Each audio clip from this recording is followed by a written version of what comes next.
APJ Abdul Kalam का मानना था कि इस देश के सबसे अच्छे दिमाग क्लास के आखिरी बेंच पर मिल सकते हैं।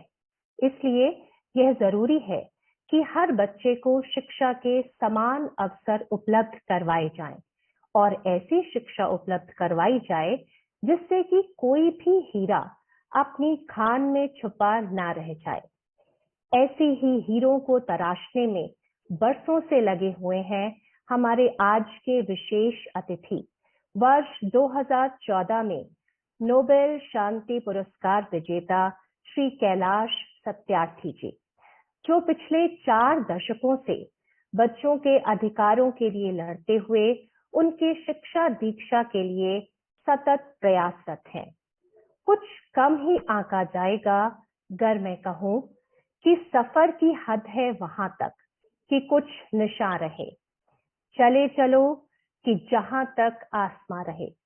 आइए अभिनंदन करते हैं श्री कैलाश सत्यार्थी जी का, जिन्होंने वर्ष 2014 में नोबेल शांति पुरस्कार प्राप्त कर आसमां की बुलंदियों को छू लिया।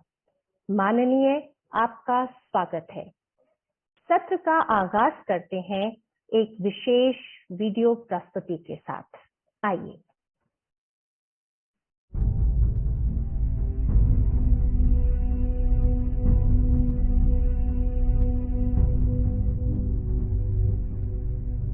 The Nobel Peace Prize for 2014 is to be awarded to Kailash Satyarthi for the struggle against oppression of young people and children.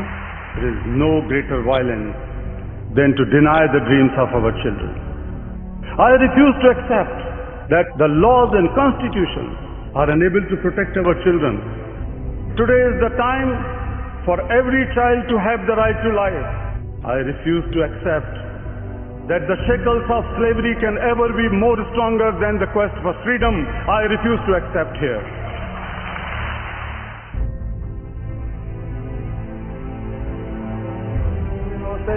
Getting a greeting like this is all the reward Kailash Satyarthi needs for freeing these children from a life of slavery.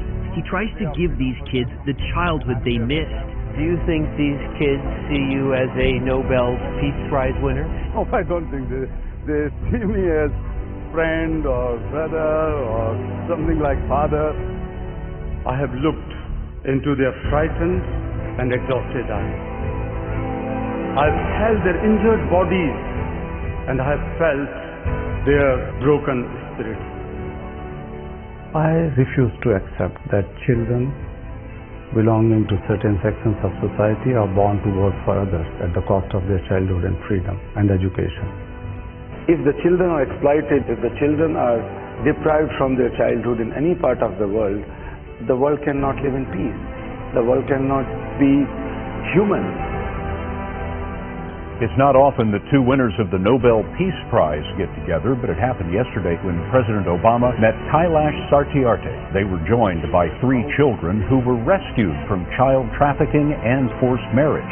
You cannot live in isolation. All the problems and solutions are interconnected. And so the problem of child labor in any part of the world is your problem. Satyarthi organizes raids with local police. Sometimes employers are tipped off and waiting for him armed. But I have been attacked many times in my life. You had a gun to your head? Literally, here.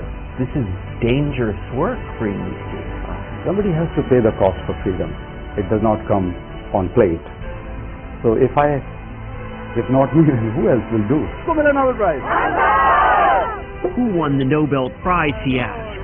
Their reply, all of us kids.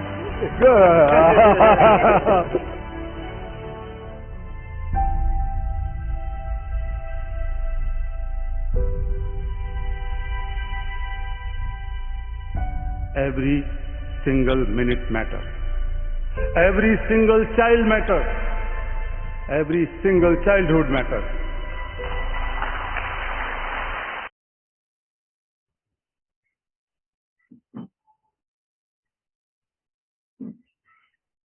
नमस्ते सभी बहनों को। अभी तो screen पर बहनें ही बहनें दिख रही हैं, कुछ भाई भी होंगे, कहीं ना कहीं पीछे छुपे बैठे होंगे, and that is a good sign that our sisters, our ladies, our daughters, our mothers on the dais or on the screen, and adult man are hiding behind. ये जो 5000 साल से ट्रेडिशन चली आ रही है, कुछ बदलोगे आप तो बहुत अच्छा है. I begin with taking this opportunity to express my deep gratitude to some of your affiliate or member institutions where all my children studied. My son Bhuvan, Ribhu, and daughter Asmita studied in APJ school, Sheikh Sarai, where we lived. My daughter-in-law, Priyanka, studied in DPS, and my son-in-law studied in APJ again.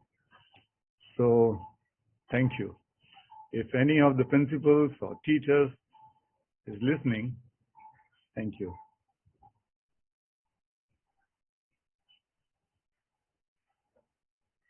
In this post-pandemic or the pandemic time, the theme you have chosen, bridging the gap for a sustainable, inclusive learning world, and the topic given to me, an equal world for every child, is extremely important and appropriate, perhaps necessary. But before coming to the situation and how to challenge and change it, I would begin with a very deep solution, which I am not suggesting.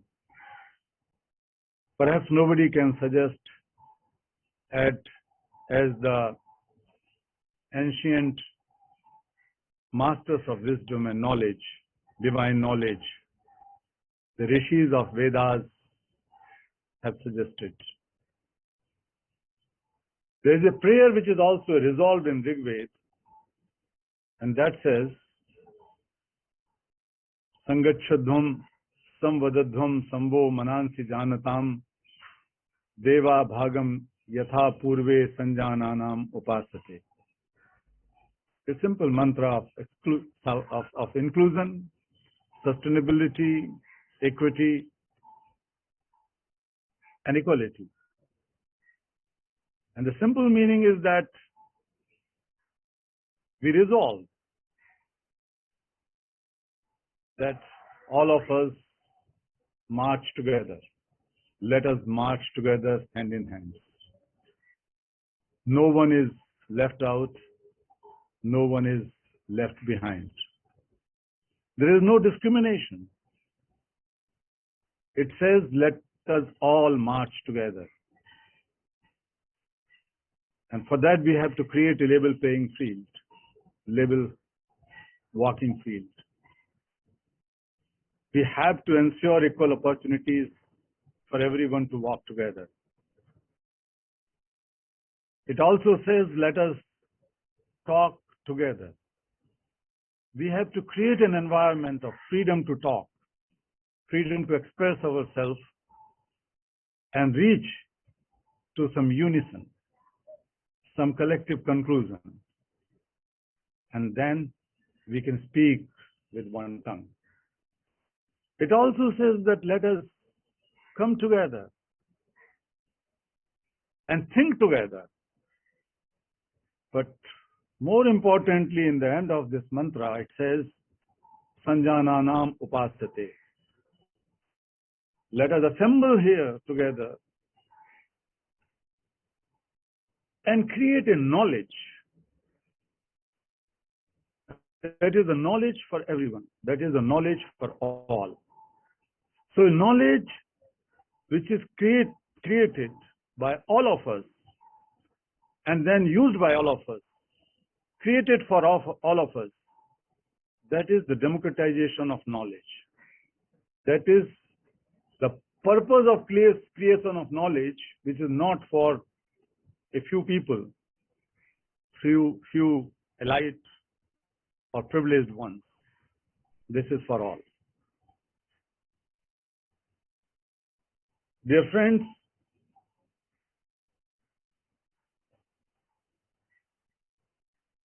I have been saying during the post-pandemic and pandemic time that COVID-19 is not a health crisis alone. It is not only economic crisis. This is the crisis of civilization. This is the crisis of education. This is the crisis of inclusion, and this is the crisis of humanity. But this crisis also gave us a great opportunity to think and act. That world is so interdependent. World is so interconnected. No problem can be seen and solved in isolation. We have to learn to live together. This is not just a preaching that has been taught to us for ages in all religions and cultures, but a pandemic is pushing us to think that we cannot survive if we don't think and act together. This oneness of humankind. Unfortunately, this is not happening. And that's why the entire concept of sustainability and inclusion is in crisis. Perhaps some of you know that I'm also working with the United Nations Secretary General. He formed a small inclusive group, and that is the UN Sustainable Development Advocates. So I am one of the advocates focusing on the issue of education, child labor, child slavery, and child rights in particular. And education is one of the key rights. And we are all, including Secretary General, are very concerned that this pandemic is derailing most of our progress which we have made over the years, rather over the decades. Today, when I am talking to you, 160 million children must be languishing in child labor, slavery, trafficking, prostitution, forced to take guns in their hands as child soldiers. And their cries remain unheard. Those who are living and pushed into brothels and the situations like slaves in mines and factories. Today, when we are talking, almost 60, now I think the number has grown up to 70 or 80 million children who have never seen their classrooms, they have never seen the gate of their schools. They have never been to schools. Another 200 or more than 200 million children who left schools before completion of primary education. And the big concern now for all of us, that we don't act with utmost compassion, with utmost priority, with utmost urgency, with utmost big heart to invest in our children, then at least 24 million additional children would be dropped out of school globally. And 45 million additional children would join the child labor workforce. So if we are talking about creating an equal world for all children, we have to think perhaps more deeply and act more responsibly. When I was the founder and the president of Global Campaign for Education, we have pushed several ideas, and we are happy and proud to say that we have been able to push the agenda of education in SDGs in twofold. One was to incorporate the phrases like inclusion, equity, alongside quality. So in the Sustainable Development Goals,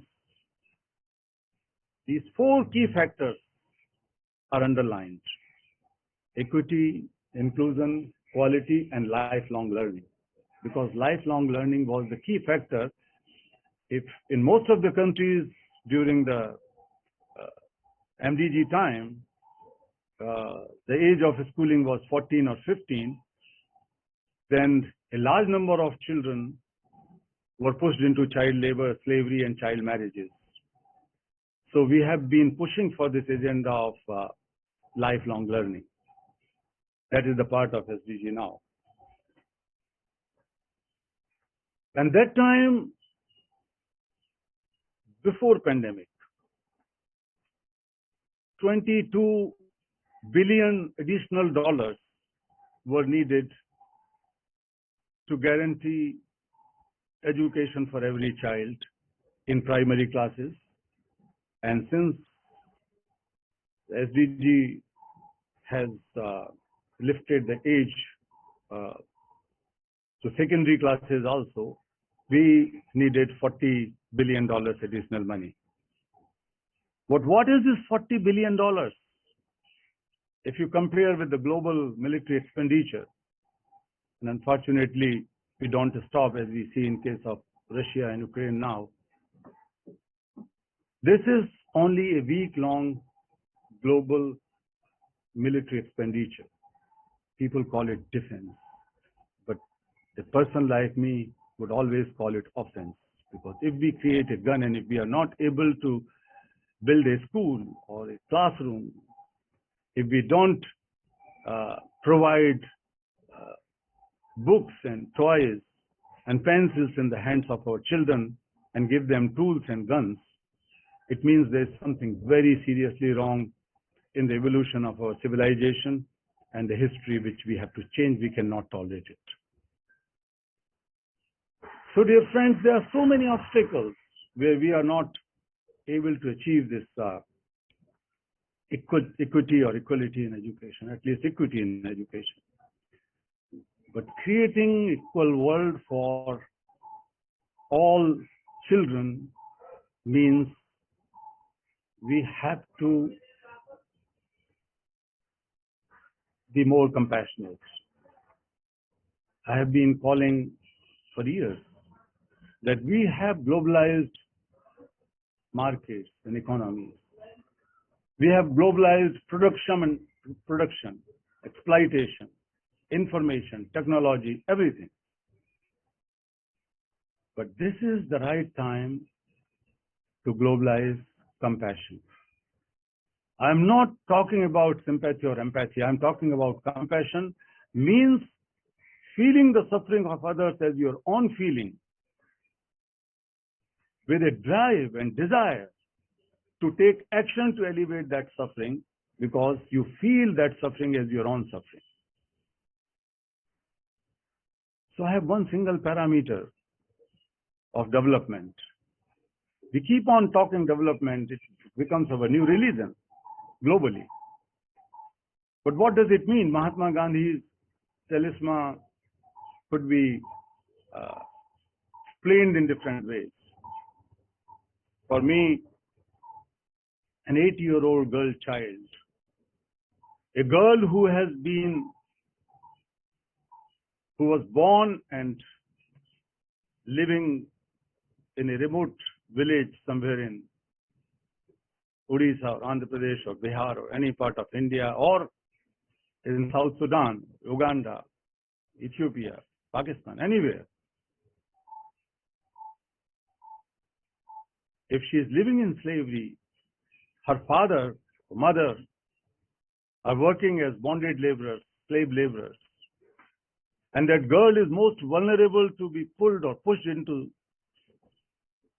prostitution, any other kind of exploitation. And if we are not able to reach out that girl and take her out from those situations and ensure quality, inclusive education and future opportunities, I won't call anything developed if that girl is not smiling in freedom. So if we have to think of creating an equal world, we have to begin with freeing all those children so that they can opportunity. You are sitting here in good positions. अच्छी अच्छी बातें हम लोग यहाँ पर कर रहे हैं, अच्छा लगता है, लेकिन इसके पीछे आपकी मेहनत है, आपकी पढ़ाई लिखाई है. लेकिन इस पढ़ाई लिखाई के साथ जो सबसे बड़ी बात ये थी कि आपको स्कूल जाने की आजादी थी. मैं एक बच्ची की बात कर रहा हूँ, a girl whom we freed from intergenerational slavery some years ago. I was driving my car and she was sitting in the back with a group of children who were all working in a stone quarry. The girl's father and grandfather and mothers and grandmother worked there as slave laborers for ages.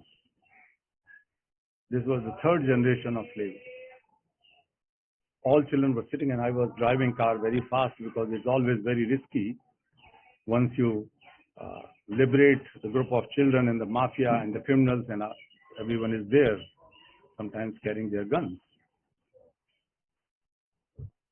So I was trying to heal these children and trying to console them and trying to make them laugh or smile, but they were all traumatized. They have not seen roads. They have not seen houses. They have never thought of sitting in a car. So they could not comprehend freedom. So I told those boys and girls to pick up the bunch of banana which was lying in the back of my seat, and I was driving in the front seat. So there was a girl sitting just beside me and another boy was sitting beside her. Her name was Devli. This is changed name. So I asked Devli, just share the bananas and eat those bananas. Girl picked up the banana and asked to the boy, neighboring boy, what is this? ऐसा प्याज तो मैंने कभी देखा नहीं. She said that I've never seen such an onion. The boy said that neither it's a potato because they have never seen banana. Even then I insisted that this is sweet, this is good, delicious, eat. And after a while, I saw that the girl and the boys and other girls' boys, they were all eating banana without peeling it. And of course, some of them started just pushing inside their mouth and others were throwing it away. And then I realized that how stupid was I. Why didn't I tell them that how to eat banana if they have never heard and seen banana? Then I taught them. I was in tears, and then I realized that this difference of peeling and eating banana without peeling is a centuries-old difference of freedom and slavery, knowledge and ignorance.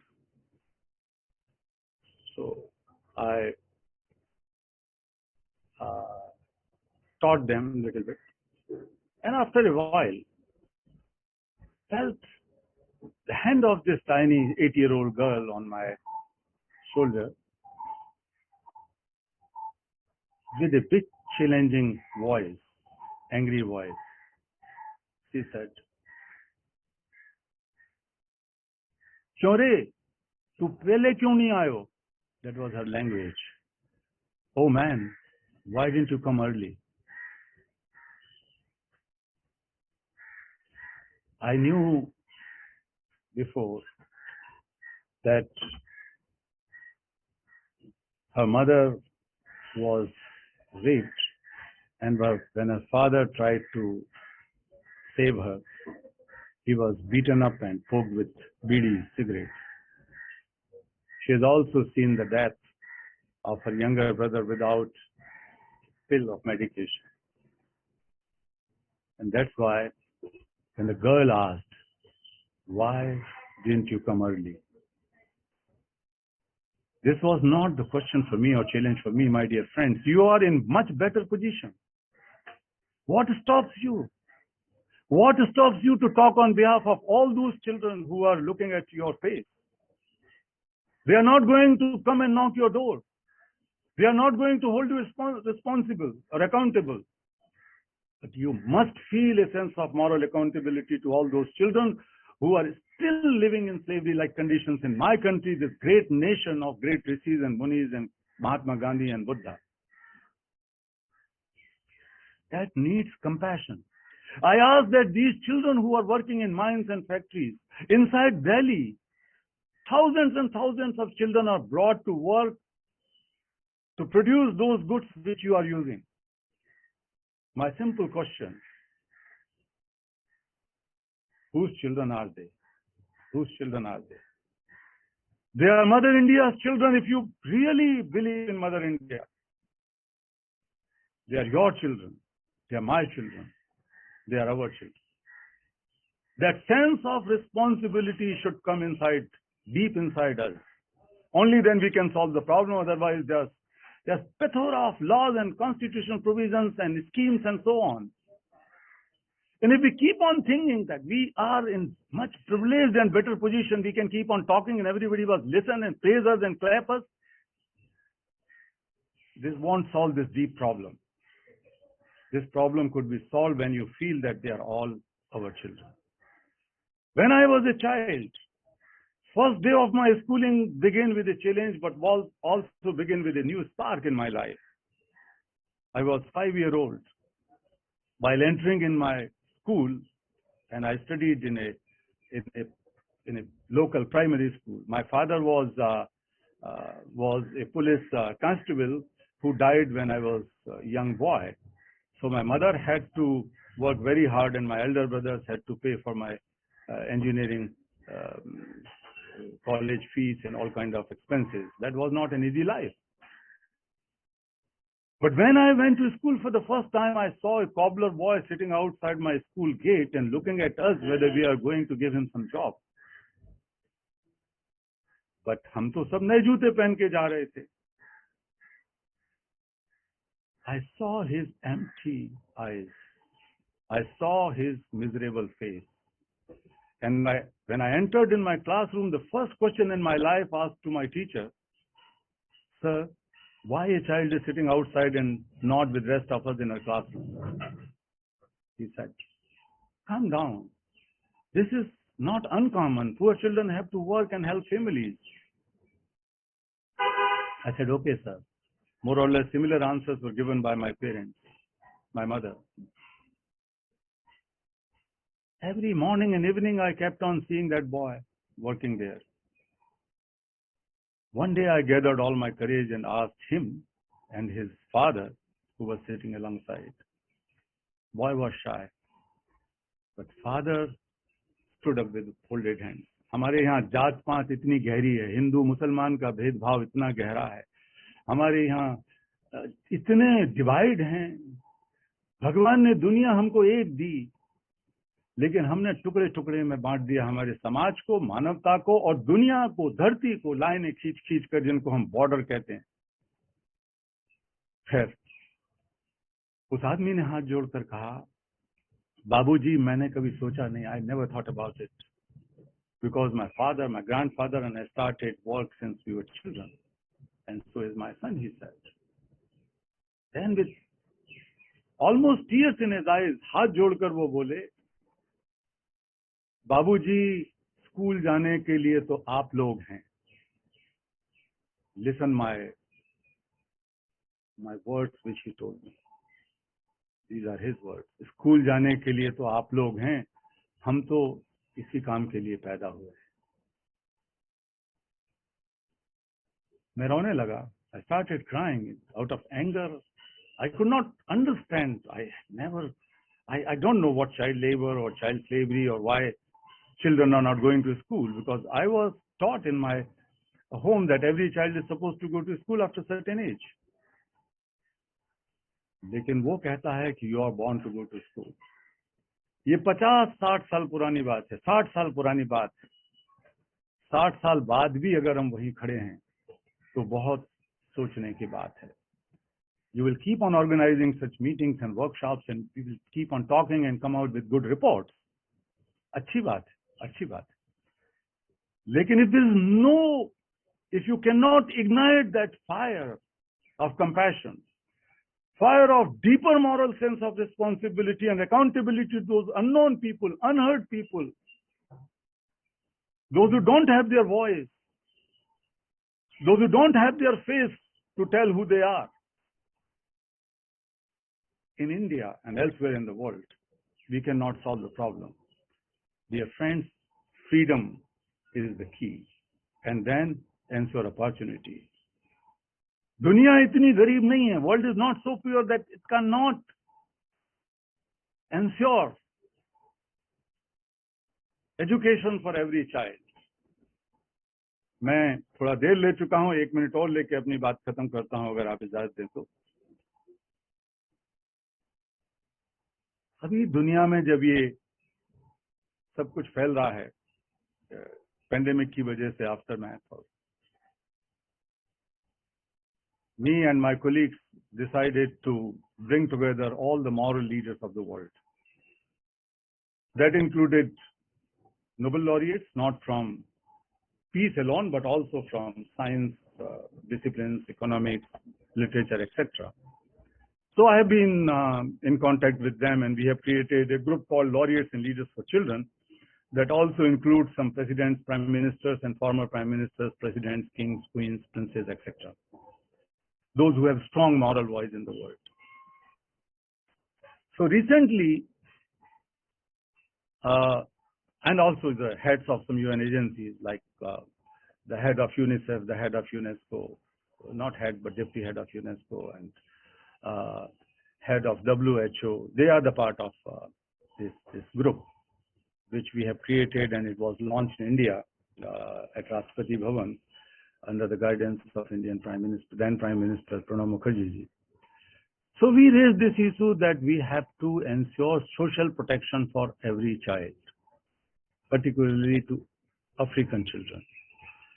I will tell you that I was the part of this Sustainable Development Goals process, as I said before, for the inclusion of education in a better language, stronger and clearer language, as well as pushing the agenda to incorporate child slavery, child labor, etc. In SDGs, which was not the part of Millennium Development Goals. So we kept on fighting during the whole tenure of MDGs. But then we launched a campaign, and finally this is also the part of Goal 8.7, child labor, etc.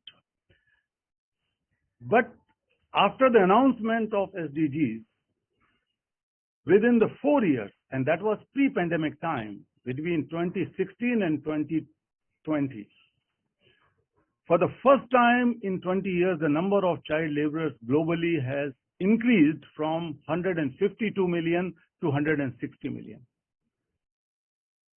We cannot afford, humanity cannot afford, the future of humankind cannot afford this kind of reversal. So we have called for immediate attention to African children. And also I will tell you that when you are talking of equality, we must not forget that an additional billionaire was born every 2.5 days during this pandemic time. And 11,000 children between the age of 6 and 11 have been pushed into child labor every day. Every day.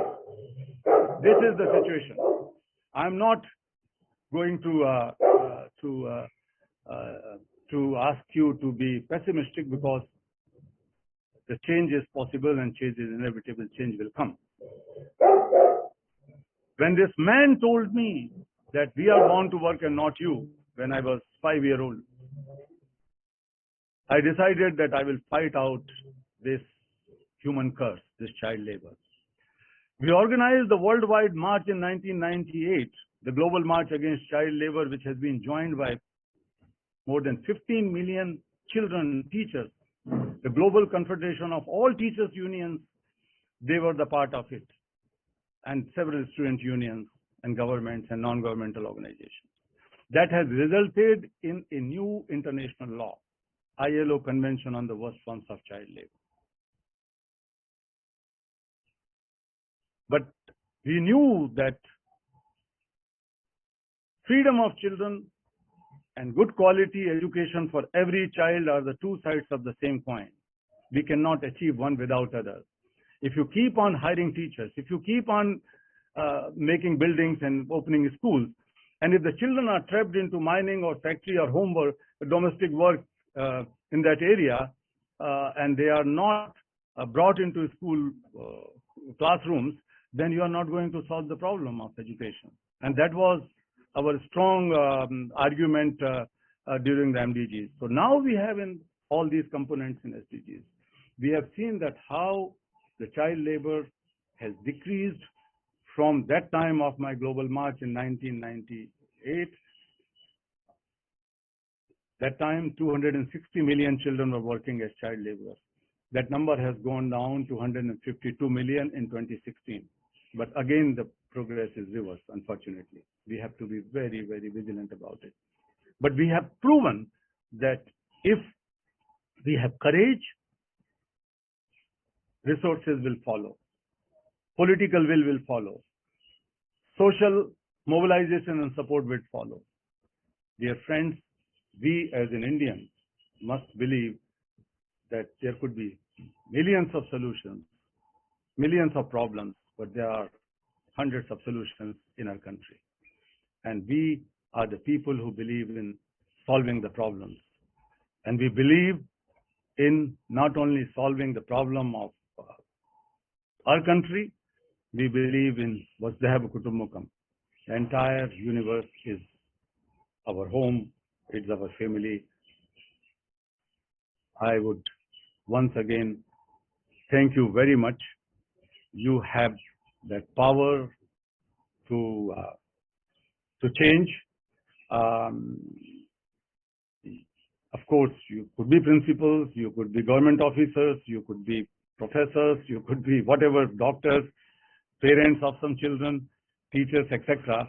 But you are someone who is born with divine potential, divine capabilities.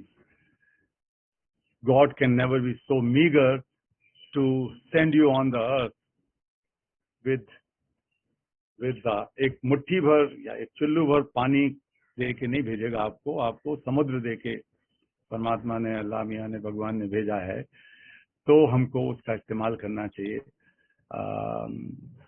There was a heavy fire broken out in jungle once. All animals and birds, everyone was leaving the jungle and rushing for a safer place, including King Lion. And Lion noticed that there was a tiny hummingbird flying straight towards the fire.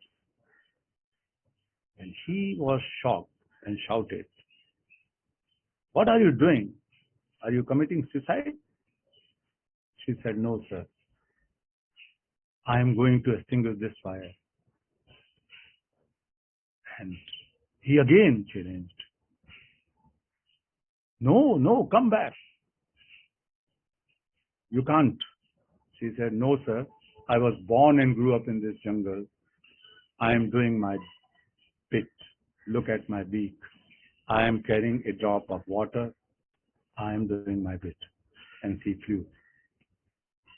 Dear sisters, dear brothers, dear friends, there is a tiny hummingbird inside each one of you.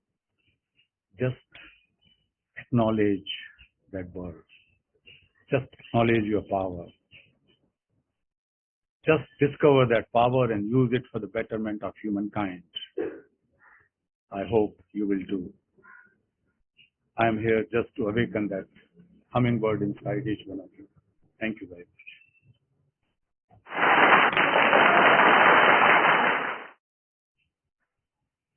आभार महोदय।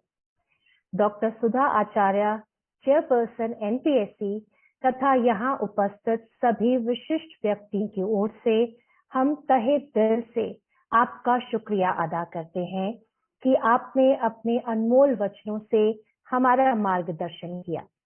साथ ही एक ऐसे भविष्य की भी कामना करते हैं कि आपने जिस मशाल को जलाया है उसकी रोशनी में बाल श्रम जैसी सामाजिक बुराइयां बिल्कुल समाप्त हो जाएं और इन बच्चों की शिक्षा तथा विकास के लिए यह मशाल अनंत मशालों को जलाते हुए एक नया उजाला लेकर आए। आपका धन्यवाद सर।